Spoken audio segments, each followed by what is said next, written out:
Stone ಆಗಿತ್ತಲ್ಲ ತೆಗ್ಸಿದ್ಯಾ? ಅದನ್ನ scan ಮಾಡಿ ಜ್ಯೋತಿಷ್ರಿಗೆ ಹೋಗಿ ತೋರಿಸ್ದೆ. ಅದನ್ನ ತೆಗಿಸ್ಬೇಡಿ, ಅದು ಲಕ್ಕಿ ಸ್ಟೋನ್ ಅಂದ್ಬಿಟ್ರು. ಕಿಡ್ನಿ ಸ್ಟೋನು ಲಕ್ಕಿ ಸ್ಟೋನಾ? ಸದ್ಯ ಅದನ್ನ ತೆಗೆದು ಉಂಗ್ರ ಮಾಡ್ಸಾಕೊಳ್ಳಿ ಅಂತ ಹೇಳಿಲ್ಲ ಅಲ್ಲ?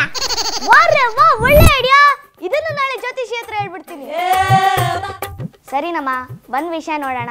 ಶಿವಗೂ ನನ್ನ ಮಗಳಿಗೂ ಮದ್ವೆ ಮಾಡೋ ವಿಷಯ ಏನಾಯ್ತು? ಅಯ್ಯೋ, ಅದರ ಬಗ್ಗೆ ಮಾತಾಡ್ಬೇಕು ಅಂತಾನೆ ತಾನೆ ಅಣ್ಣ ನಿನ್ನ ಕರೆಸಿದ್ದು.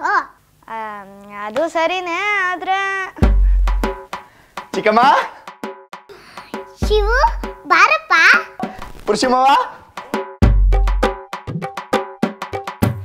ಹಾ ಮಾವ, ಹೇಗಿದ್ದೀರಾ? ನಾನ್ ಸಕ್ಕತ್ತಾಗಿದ್ದೀನಪ್ಪ, ನೀನಾಗಿದ್ಯಾ? ಹೀಗಿದ್ದೀನಿ ನೋಡ್ ಮಾವ. ಈಗೇನ್ ಮಾಡ್ತಿದ್ಯಾ? ಕಿಚ್ಚುಗಿಲಿಗ್ಲೆ ಕಾಮಿಡಿ ಮಾಡ್ತಾ ಇದ್ದೀನಿ. Comedy show? ನಮ್ಮ ಫ್ರೆಂಡ್ ತಂದೆ ಒಬ್ರು ಇವತ್ತು ತೀರ್ಕೊಂಡ್ಬಿಟ್ಟಿದ್ದಾರೆ. ಪಾಪ ನಾಳೆ ಮಣ್ಣು ಮಾಡ್ತಾರಂತೆ. ಅಲ್ಲಿಗೆ ಹೋಗ್ಬಿಟ್ಟು ಒಂದು ಕಾಮಿಡಿ ಶೋ ಕೊಟ್ಬಿಡ್ತೀಯಾ? ಪೇಮೆಂಟ್ ಬಗ್ಗೆ ಚಿಂತೆ ಮಾಡ್ಬೇಡ, ನಾನು ಕೊಡ್ತೀನಿ. ಮಾವ, ಸಾವಿನ ಮನೆಗೆ ಹೋಗ್ಬಿಟ್ಟು ಕಾಮಿಡಿ ಮಾಡಂತೀಯಲ್ಲ, ಅಲ್ಲಿಗೆ ಹೋಗ್ಬಿಟ್ಟು ಯಾವ ಜೋಕ್ ಮಾಡಿ ನಾನು? ಅಳೋ ತರ ಜೋಕ್ ಮಾಡಪ್ಪ. ಚಿಕ್ಕಮ್ಮ, ಏನ್ ಮಾವ ಹಿಂಗ್ ಮಾತಾಡ್ತಾನೆ? ಆಗೋ ಕೆಲಸ ಹೇಳೋಣ. ನೋಡಿ ಶಿವು, ನಮ್ಮ ಅತ್ತಿಗೆ ಸಾಯೋವಾಗ ಮಾನಸನ ನಿಂಗೆ ಕೊಟ್ಟು ಮದ್ವೆ ಮಾಡ್ಬೇಕು ಅಂತ ನೆತ್ತಿ ಮೇಲೊಡ್ದು ಸತ್ಯ ತಗೊಂಡು ಸತ್ತೋದ್ಲು. ಈ ಪ್ರತಿ ರಾತ್ರಿ ನಮ್ಮ ಅಣ್ಣನ ಕನ್ಸಲ್ಲಿ ದೆವ್ವಾಗ ಬಂದು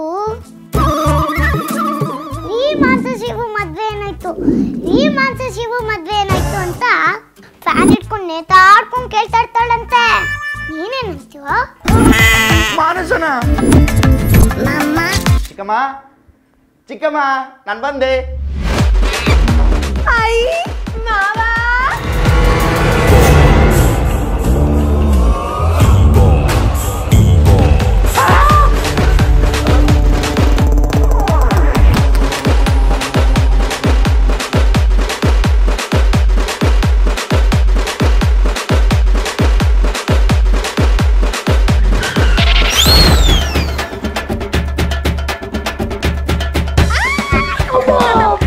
ಇವನ್ ಯಾರ ಮಗನು ಹಿಂಗವನಲ್ಲ, ಇವಳ ಯಾರ ಮಗಳು ಹಿಂಗವಳಲ್ಲ.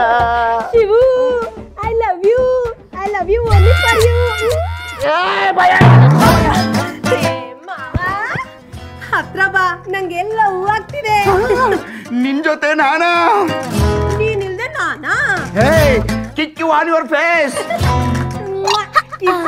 ಮಗ ಅಯ್ಯೋ ಮಗ, ರಾತ್ರಿ ಆದ್ಮೇಲೆ ಹಗ್ಲು ನಾನೇ ನಿನ್ ಮಾವನ ಮಗ್ಳು.